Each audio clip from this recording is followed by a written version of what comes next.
Jesus lhes respondeu: Tende cuidado para que ninguém vos engane, porque muitos virão em meu nome dizendo: Eu sou o Cristo, e enganarão a muitos.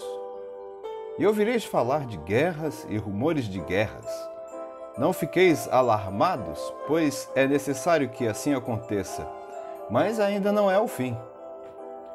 Porque nação se levantará contra nação e reino contra reino, e haverá fomes e terremotos em vários lugares. Mas todas essas coisas são o princípio das dores. Então sereis entregues à tortura e vos matarão, e sereis odiados por todas as nações por causa do meu nome. Nesse tempo, muitos haverão de abandonar a fé, trair e odiar uns aos outros. Também surgirão muitos falsos profetas e enganarão a muitos.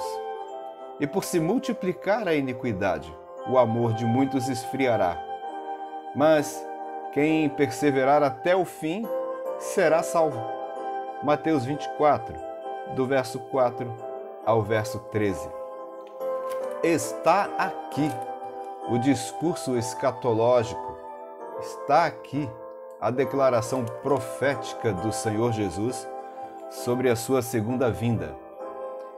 Nas suas cartas escritas às igrejas da Ásia, às 7 igrejas da Ásia, o Senhor Jesus está encorajando, está exortando, está alertando, está ensinando, mas, sobretudo, está dizendo às igrejas da Ásia que ele está para voltar. O que ele faz tão somente com as igrejas da Ásia é corrigi-las e cuidar para que elas se mantenham fiéis até a morte. E elas receberão a coroa da vida como prêmio pela sua fidelidade. Mas muito antes de escrever essas cartas, o Senhor Jesus já havia dito para seus discípulos quando e como aconteceria o fim. Ele disse como e disse quando, mas sem definir datas. E ele deu sinais visíveis. E os sinais da sua vinda mais se mostram cada vez. Vencendo vem Jesus. Ele menciona coisas como pessoas que apareceriam se dizendo ser ele. Muitos já apareceram usando o nome de Cristo e se arrogando ao direito de serem o próprio Cristo. Alguém até disse que era o Cristo reencarnado. Cristo não reencarnou e nem pode reencarnar porque ele não morreu. Ele ressuscitou dentre os mortos e vive eternamente nos céus junto com o Pai. Ele é o dono da vida e da morte. Então, dizer uma coisa dessas a respeito de Jesus é heresia. Outra coisa que menciona aqui no texto bíblico que nós lemos é que Jesus fala sobre as guerras, os rumores de guerra.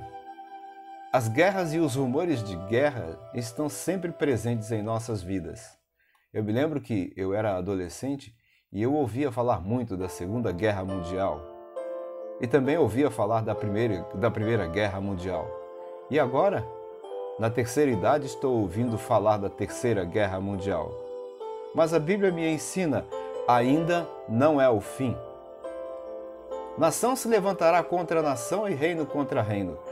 Quantos conflitos políticos estão acontecendo no mundo ao longo da existência da Terra e da humanidade? Conflitos políticos que muitas vezes fazem com que homens e mulheres se engalfinhem uns com os outros, se matem uns aos outros, se agridam uns aos outros, moral, psicológica e também fisicamente falando. Nação contra nação, reino contra reino, gerando uma crise política, uma crise social, uma crise ética, uma crise financeira, uma crise material enorme envolvendo toda a humanidade. As pessoas têm sede de poder e usam essa sede de poder para se matarem umas às outras. O país fulano quer ser mais forte do que o país beltrano, e o país beltrano quer ser mais inteligente do que o país cicrano, E esse conflito entre nações vai gerando insegurança, incerteza, confusão e crises no meio da sociedade. Mas o Senhor Jesus disse que haveria nação contra nação e reino contra reino. Ele chamou isso de princípio das dores. Ele disse que no princípio das dores a igreja seria odiada de todas as nações por causa do nome dele. E é verdade. Até mesmo no Brasil, os cristãos são odiados por alguns grupos que não acreditam em Deus, não acreditam na Bíblia, não acreditam na igreja, não acreditam na vida cristã. E esses grupos fazem de tudo para que a igreja se acabe, para que a igreja se esmoreça, para que a igreja deixe de existir.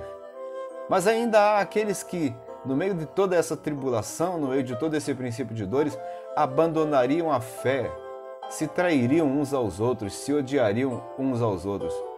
Quanta gente no meio evangélico está odiando o outro irmão em Cristo, está traindo o outro irmão em Cristo? Gente que está abandonando a igreja por nada, por nada. E haverá muitos falsos profetas. Esses falsos profetas já estão no nosso meio. Gente que prega um falso evangelho, gente que prega uma falsa compreensão acerca da palavra de Deus e tem enganado a muitos. E a palavra de Deus, segundo a declaração de Jesus, diz: por se multiplicar a iniquidade, o amor de muitos esfriará.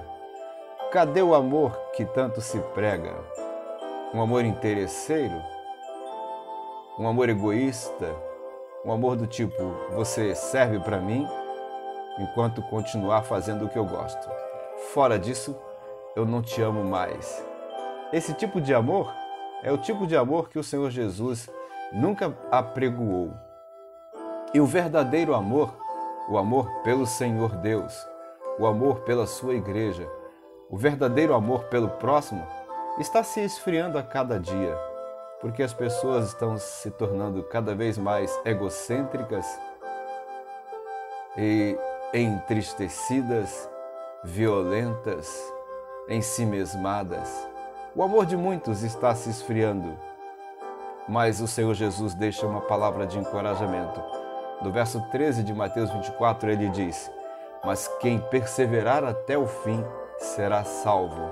Quem perseverar na comunhão com o Senhor Jesus Cristo e buscando conhecer os ensinos dele e aplicá-los à sua própria vida, será salvo. Sê fiel até a morte e dar-te-ei a coroa da vida. É a promessa do Senhor Jesus à sua igreja.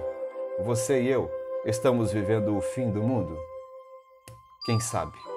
Mas o Senhor Jesus disse que todo aquele que perseverar até o fim será salvo. Vamos perseverar até o fim, porque Jesus Cristo já garantiu a salvação para nós. Deus abençoe você, seu dia, sua família, sua saúde e o seu trabalho. Que a paz do Senhor Jesus Cristo seja sobre você e todos os seus. E não se esqueça, a palavra principal é perseverar até o fim, com a certeza de que Jesus Cristo já garantiu a salvação para nós.